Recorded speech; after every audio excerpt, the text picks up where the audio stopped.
ছেলেদেরকে সুসংবাদ দিন, তার মানে বিপদে ধৈর্য ধারণ করতে হবে। প্রিয় ভাইয়েরা, ইন্নামাস সাবরু ইনদা সাদামাতিল উলা। বিপদে আমরা অনেক সময় প্যানিক হয়ে যাই, অস্থির হয়ে যাই, কি করব, হতাশ। না, মুমিনরা হতাশ হয় না, ধৈর্য ধারণ করে। কি করে? কি করে?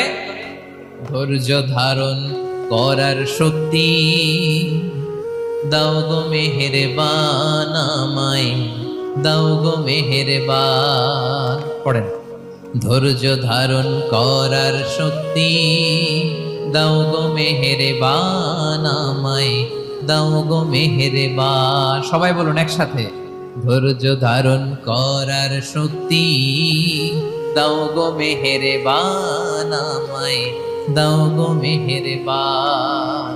বুকের ভেতর ব্যথার নদী বইছে অবিরা, বইছে।